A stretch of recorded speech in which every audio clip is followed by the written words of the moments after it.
Young Thug trial won't end till 2026. What up? You talking another reaction slash breakdown video. Have y'all been keeping up with the Young Thug trial? Well, let's tap into it together. Mr. Short, I'm in possession of your motion limiting, which you did remind me of yesterday, or initially stated yesterday. But how long have you had this particular tape or knowledge of these particular instances? That's my first question to you. You got them in discovery, correct? Sir, Did you get them in discovery? yes, the prior. Okay, then why are you just now, yesterday, telling me orally and not doing what you did in your motion so I could kind of take it up? What? I did do it in my motion. No, you filed a motion, but you could have filed this thing months ago.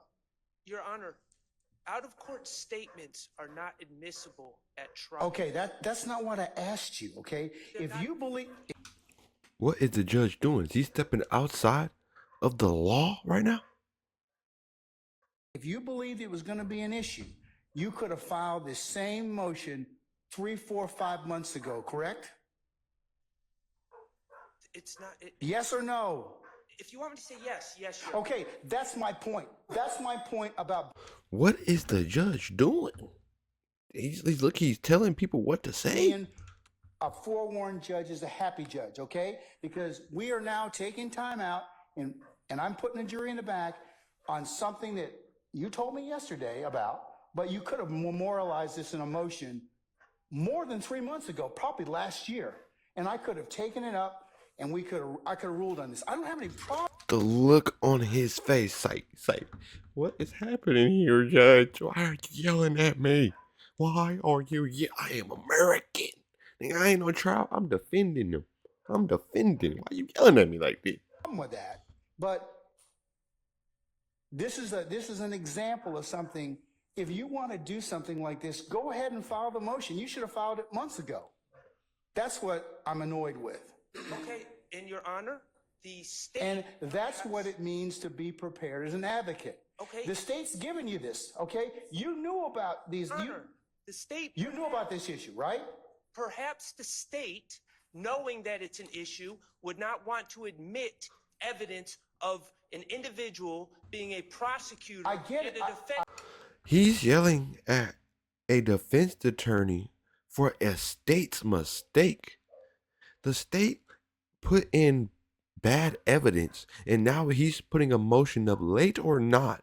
The judge yelling at him instead of yelling at the state for putting in bad evidence. Attorney on the same I get it, but so perhaps it's not on me. Perhaps the state should not be. Oh, it's on you, okay, and it's on them. It's on me. You know what? It's on you because you could have filed this thing months and months ago, and you could also had a conversation with the state. I have. Okay, and are they going to use this particular information? The judge is literally saying things that he don't even know. You could have filed it. You could have talked to the state. Well, I have. The judge is stepping out of order, man. Judges in the U.S. law is basically like old kings. Look at how he speaks to people, man.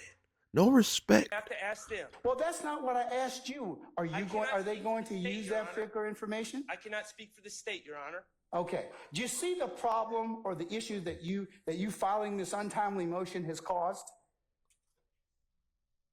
Yes or no? You're not going to like my answer, so I'm just going to remain silent. That's not being... Respectfully, listen here. For the honor to yell at him like this, for the state putting in bad evidence is insane. An advocate, because if you can give me a reason as to why you waited months and months, because you probably... When did the state give this interviews? The first interview or note that you were going to... about the proffer agreement with Mr. Chada Jimenez. The proffer agreement was in the first round of discovery in July of 2022. Okay.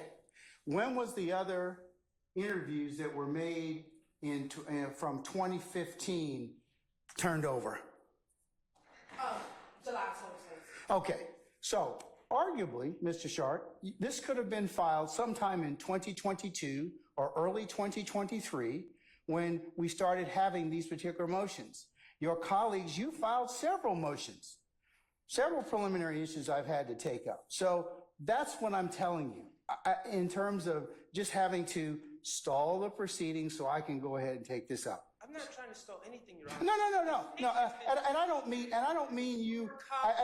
Listen. I don't mean you like just filing this to stall it. Okay. Okay. All right. But the state has. But you filed it. But my angst with you. I don't have any angst with you filing a motion.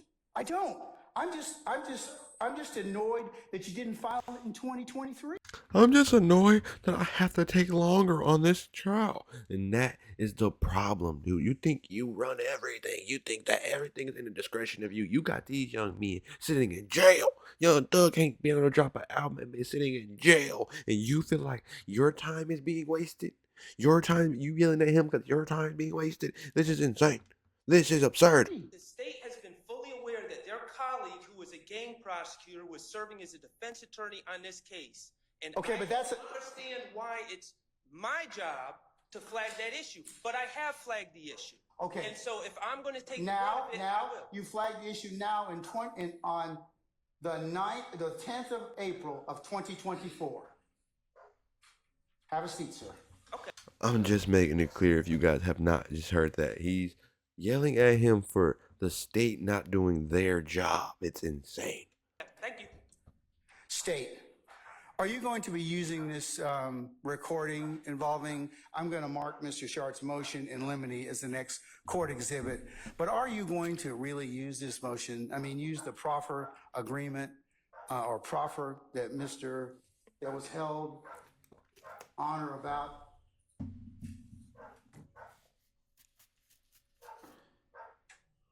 February 16th of 2016? February 16th, 2016? Yes, and Mr. Murphy continues to go down this line of questioning. And I'm going to tell you, that's a very ethical, problematic thing for you all. Your Honor, and this is what I'll say. Mr. Suri Chata Jimenez waived his conflict and decided to take a defense attorney in this case when he knew he was a prosecutor in 2016. No, but it's you all's use of that. I think that his waiving is another separate issue, okay, which we didn't have to get into because of that particular issue.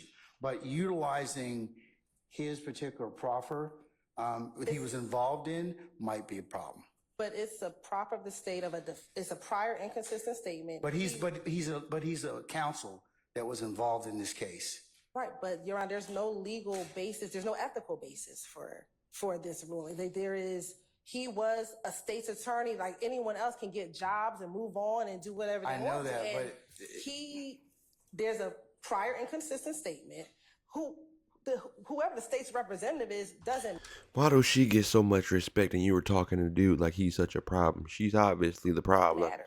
The fact of the matter is it's a prior inconsistent statement. Well, I think it may confuse the jury because the jury's seen Mr. Jimenez as a defense counsel for another prior accused who is now no longer in this case. So yes, there is the possibility and the probability that they are going to be confused about that. So can we not just instruct the jury that he was previously with the state of Georgia and left and got a new job? Like what? There's a remedy for that. The state is not going to harp on the fact that Mr. Jimenez was a prosecutor then, but this is the prior inconsistent statement. He had a previous job, and like anyone else in the world, in the country, they can leave their position and go on to another case. When this case started, Mr. Jimenez knew that this proffer existed. He chose to represent a client in this case. He's no longer representing any of these individuals in the courtroom, Your Honor. So Mr. Jimenez, as a defense attorney or a prosecutor in this case, is of no consequence because he's not even present in these proceedings. His work with this case is completed, Your Honor. The sole reason why we're bringing this in has nothing to do with Mr. Jimenez. It has solely to do with the prior inconsistent statement, and the state should be able to confront this witness with any prior inconsistent statement that he plans on clearly giving during the course of his testimony in court. You'd agree that Mr. Chata Jimenez's, if the tape or anything would be utilized, it would have to be redacted. I don't agree with that, Your I Honor, would because agree he with does those. not, and a few things about the proffer, Your Honor. But you see, here's the problem, and here's what I'm going to get on you all about. You all knew this was going to be an issue. We did not. And you put this in discovery. But we you did put not think one of that your this- former colleagues who took a proffer, who then you made it as part of your discovery. So how could you know it wasn't an issue? Because, Your Honor, we put the proffer because that's the prior consistent statement. It had nothing to do with Mr. I Hill. know, We did not think this was going to be an But the employment issue may be something that the court wanted to take up. Your Honor, but the state did not believe that to be an issue until Mr. Sharp brought it to our attention yesterday. How you don't see it to be no issue? Obviously, you should have saw this as a big issue. The state did not believe it to be an issue because All right, I guess you all will be working this weekend then, because this is exactly what I told you was going to be a problem. You bring this stuff up, I got a jury. This is like high school court. They're playing high school court. Oh, you're not going to be here on the weekend now because I'm going to punish you. He's punishing these people. People that has nothing to do with anything. This is the court of the law. Looking like a high school classroom. Like, comment, and subscribe. Till the next video. I'm out. Peace.